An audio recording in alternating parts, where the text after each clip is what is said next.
I tell my kids this, like, you don't have to be scared of the devil because Jesus isn't, and Jesus is on your side. And it also means you don't have to face evil in the world alone. You're not out there kind of fighting, and it's going to be scary because you got to somehow beat Satan. Jesus, that's his job. He's already done that, and he continues to do that. And Jesus fights for us, so we don't have to be scared. You're listening to CarSeat Questions, a podcast for parents of curious kids. I'm Lauren. And I'm Eddie. And if you're anything like us, you either have a kid or you care for a kid with questions. Questions about all sorts of things. So, for the next half hour, hop into the passenger seat, buckle your belt, and become childlike with us as the Lord takes us where he wants us to go. Enjoy the show.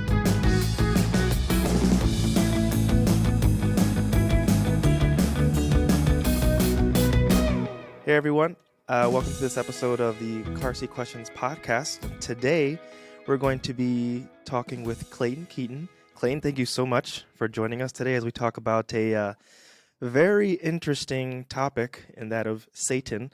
And so, would you just tell us and the listeners out there a little bit about what you do and what your background is?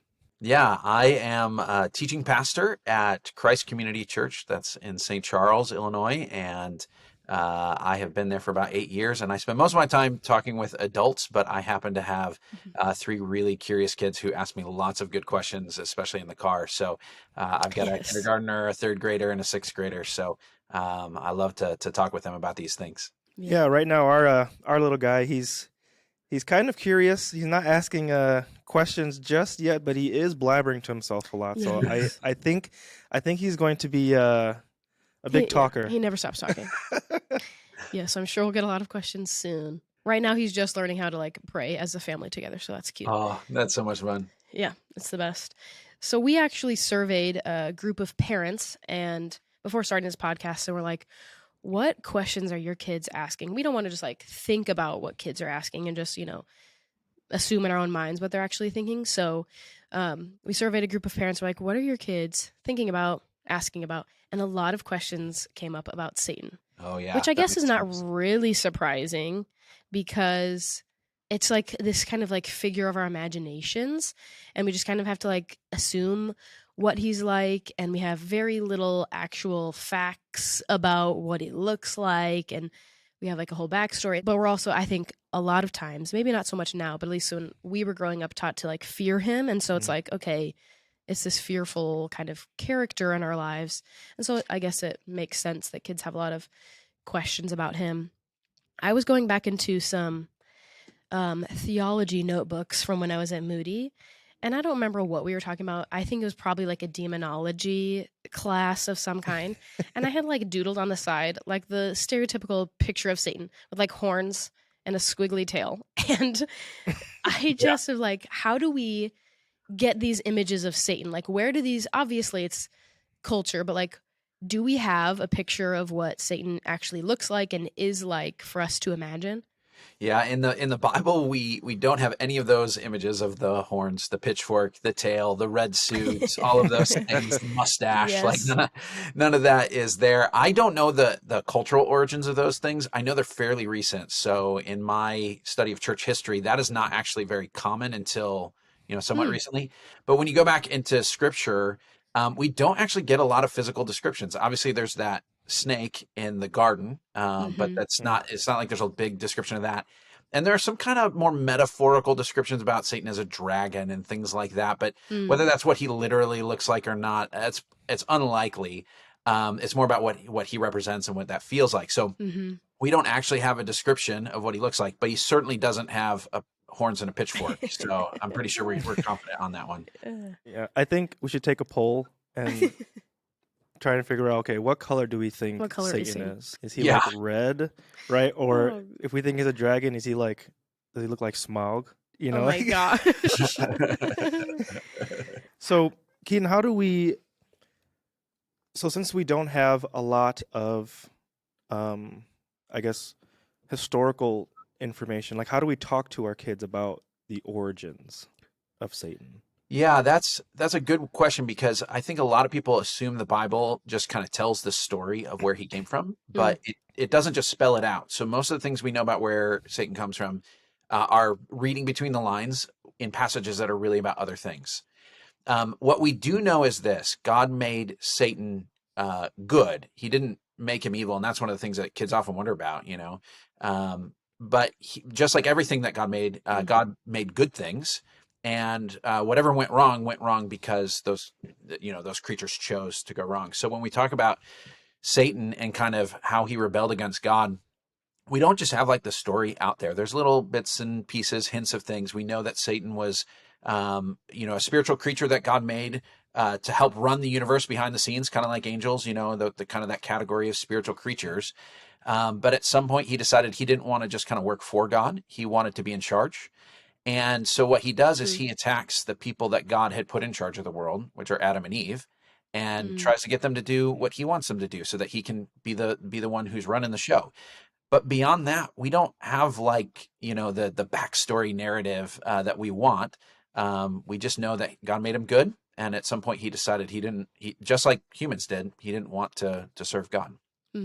Yeah, I think and this is, I don't want this to go on to a tangent, but I always find this like part of like the Bible story to be very interesting, because it seems like Satan had already existed, right, by the time like creation happened, and he the serpent appears to Adam and Eve in the garden. And the best picture I ever got of this was reading Paradise Lost by John Milton. There's an entire like story that's happening like in the cosmos, right, between like good and evil. So it's like this whole thing of like, did evil always exist, or did it exist at one point in time? So again, that's a whole different topic, but I think that's interesting. Like when we talk about like the origins of Satan and like when this all came about, like we don't have the biblical information to know, right, for certain. Yeah. So when Milton's writing that, he's using his imagination. He's trying to speculate about what could be. He's really writing a fantasy that has moral truth in it. But we don't actually have that story in the Bible. Right. Exactly. Yeah. I think what you said about, you said, Satan wanted to be in charge. And I think this is such a temptation for all of us today.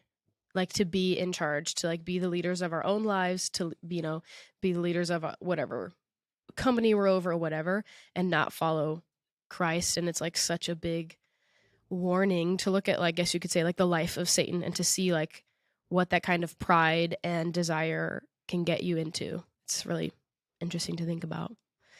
Okay, so I was talking about at the beginning, we kind of fear Satan.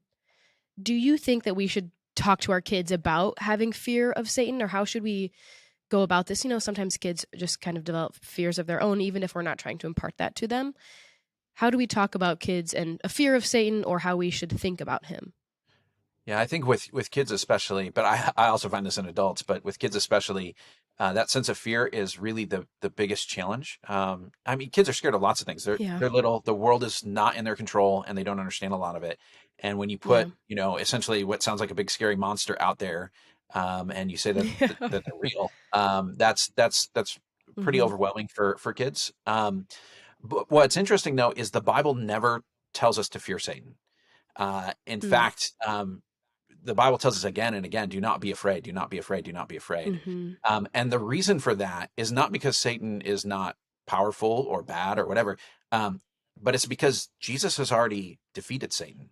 So the reason we're not afraid is because the one who is completely, on our side, who's for us, has already conquered Satan. And so we don't have anything to fear.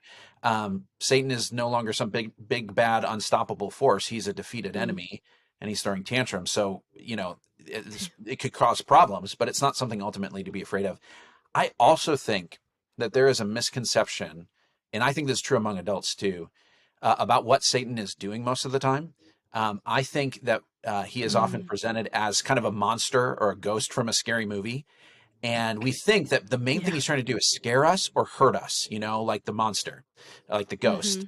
But the Bible has no stories, zero stories, where that is what Satan is doing. What Satan is doing almost all the time is tempting people or lying to people. He's trying to get them to want things or believe things that are not true, and therefore do things that God doesn't want them to do.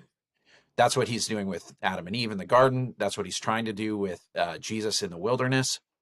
We don't see stories where he's lurking Yeah. behind a corner, going to attack you, jump out, or do something. So I think Yeah. kids imagine Satan like he's lurking in the Mm-hmm. dark corners of my room. But Mm-hmm. that's never really like the thing that the Bible says Satan's doing. He's trying to convince us of things that are not true and get us to want things Mm-hmm. that are not good. And that's more where the danger actually is from. And those are actually things that are easier to Yeah. confront without feeling afraid. That's good. Yeah, so along those same lines, why do you think, in your opinion, why do we oftentimes blame Satan for our Everything. sin or our wrongdoings? Because I mean, I'm sure you've heard Everything. that a lot, right? Like, oh well, Yeah. Satan made me do it, Yeah. Yeah. and sometimes that's like kind of like playful language, but I think sometimes people are like somewhat serious, right? In that there's like this spiritual being like making them like do something Yeah. sinful. Yeah, and we have that kind of popular image of like the angel on one shoulder and the devil on the other Yes. shoulder and whispering in my ears. Yes. And that's it's interesting because in some ways that is capturing something that is true. There is not literally a thing sitting on your shoulder, Right. but the idea that what Satan is here to do is to get us to turn away from God and do things we shouldn't do is true. That's his goal. And so Satan does try to influence us by putting things in our lives that are going to tempt us or mislead us.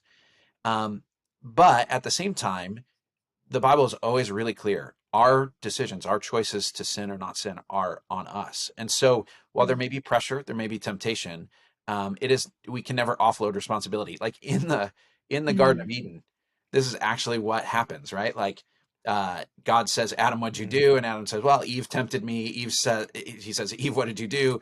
Eve says, well, the serpent tempted me. And the reality is all three of them are in trouble. And all three of them are responsible for their Right. choices. And so you can never say, well, I was influenced by them, so I'm not responsible. So we sometimes say that, but because it's hard to take responsibility, but it's never actually Yeah. true. Yeah. And I think we also have to, we talk about sin in multiple different ways. There's like our own sin nature causes us to sin. It's not just always influence from Satan or things from the outside, but we also have our own sin nature and sin of the world. And we have Satan. Like there's multiple ways that we can be tempted and to be, to try to trip us up into sin. And so I think maybe just having like a better grasp of like our own sin nature too, and not, like you said, like we need to take responsibility for our own actions, which is hard. It's not Sure fun. is. And kids learn really early on to not take responsibility. Oh, yeah. Yeah, exactly. We have some questions that we got from actual children that I want to pose them to you exactly how they asked, because kids are the best. So one kid said, if we're supposed to love everyone, do I have to love Satan? Oh, that's such This a good question question. really got me. Oh, it is a good Such question. a good question. Because the Bible is so clear, not just that we need to love everybody, but also that we need to love our enemies. And so it gets complicated when a kid says, well, we actually sometimes call Satan the enemy, am I supposed to love him? And I think if I was talking to a kid, I would make the answer really simple. I say, no, you do not have to love Satan. I would say, actually, he's the one person you get to hate. The one person. Sometimes we wonder why we have the feelings that God gave us, and all the feelings have some proper place to go. There are some things that are scary and we can, be cautious about. And there are things that make us sad, and it's okay to be sad. And there are things that make us really happy. We have all these feelings that have their right place. And sometimes we wonder, well, what about hate? Like, if I'm not allowed to hate, why do I have that feeling? Why can I hate anything? Well, the reason is God gave you hate so you would hate evil. And Satan is the one who represents and has fully embraced evil. And so he is the one we're actually given permission to hate. We're supposed to be against him. And so, no, you don't have to love Satan. That's good. I was really taken back by the question. So, yeah. Yeah, because I don't know how I would have. I mean, neither. Thank you for that. I would have been like, I don't know. That's a good question. I don't know. Why did God make Satan? Oh, that's so good. Well, God made Satan for the same reason he made everything else, because he wanted to make a world full of good things. And I think sometimes we get confused because we think God made Satan as he is, which is evil. But God didn't make Satan originally evil. God made Satan good, one of his good creations, one of the spiritual beings who was helping God run the world.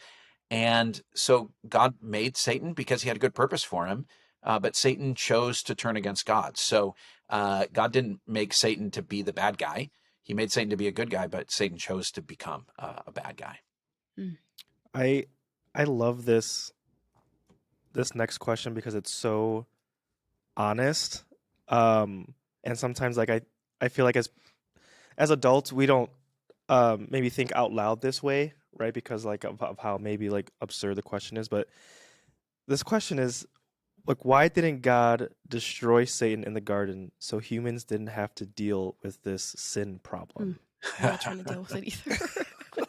Oh, that would have solved some problems, it seems like, wouldn't it? This Right. is a tricky one. This is a tricky one. Because it's really the whole question of why did God make a world at all that had the possibility of sin or Mhm. pain or evil and all that stuff. Yeah. And that's a hard question for anybody to answer. So I really think there are kind of two answers that I would try to communicate to a kid. And the first one is that bigger picture question. Why did God make a world where there were bad things?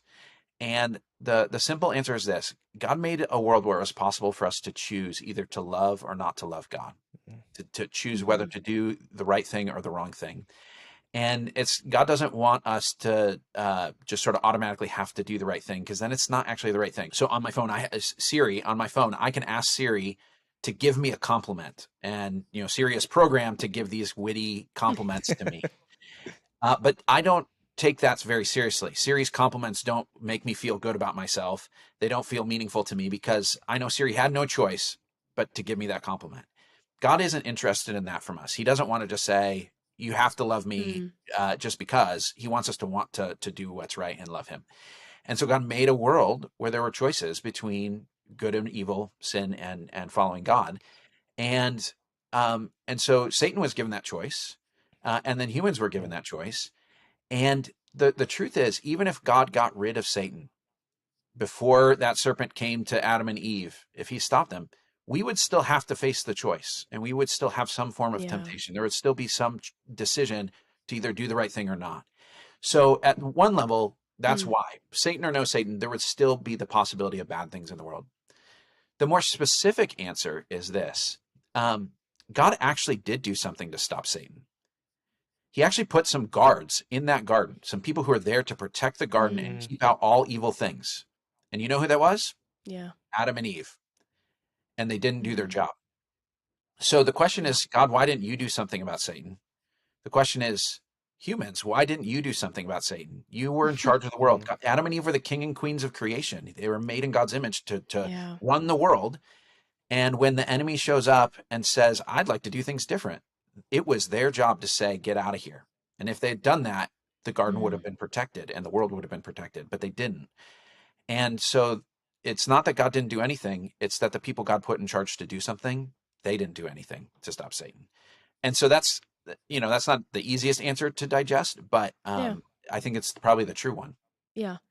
And I think like Adam and Eve were given the instruction. They weren't just like supposed to figure it out on their own. He told them specifically what to do and what not to do. And they still chose not to. We talked about in our first episode, we actually talked with Randy Isola about the spiritual development of a child. Yeah. And if God was just a God who just made us do whatever he wanted, we only could love him, we didn't have a choice, as Randy said, he'd be like an evil dictator. And who wants a God that is like that? But to have a God that allows us choice and allows us to choose between, have our own, will, is a God who is all loving and kind and wants us to come back to him and to be like beckon back to him. Yeah, that's right. God wants partners in relationship. Yeah. Yeah, and even in the same garden was also like the tree of life. Yeah. Like Yeah.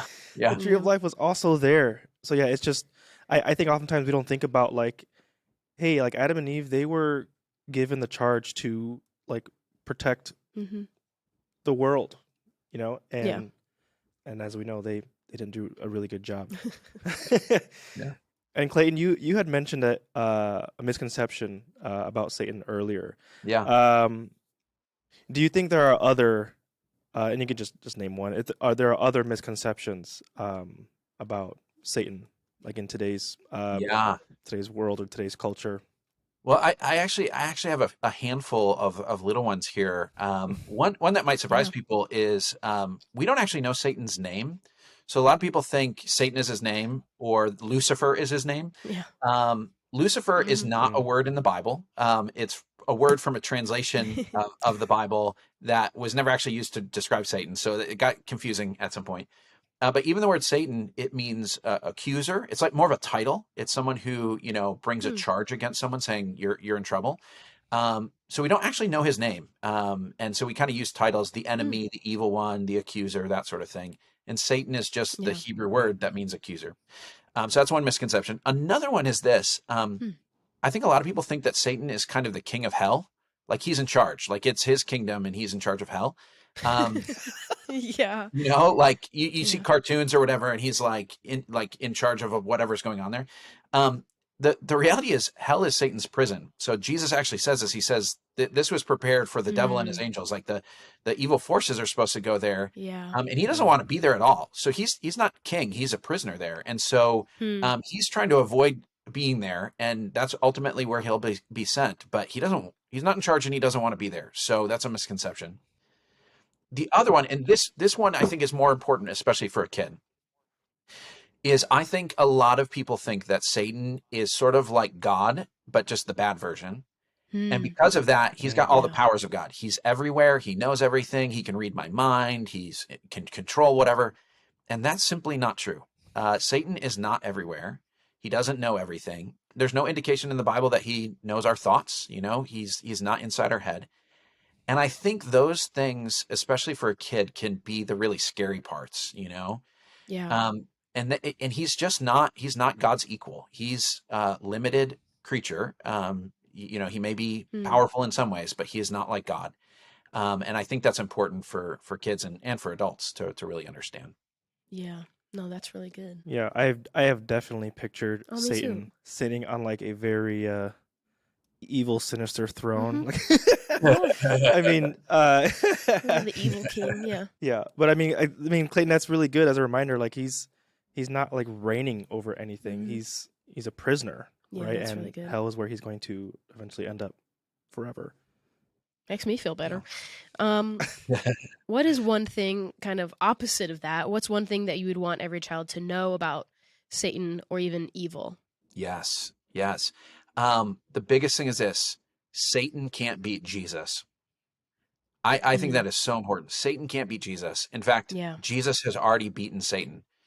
So Satan's still around. He's Yeah. still trying to cause trouble, but he has already been definitively conquered. When Jesus died on the cross and rose from the dead, Satan no longer had any power or influence. He was never going to win because of what Jesus did. And so Jesus is not scared of the devil. The devil is scared of Jesus. And Mm. that means that I tell my kids this, like, you don't have to be scared of the devil because Jesus isn't, and Jesus is on your side. And Mm. it also means you don't have to face evil in the world alone. You're not out there kind of fighting, and it's going to be scary because you got to somehow beat Satan. Jesus, that's his job. He's already done that, and he continues to do that.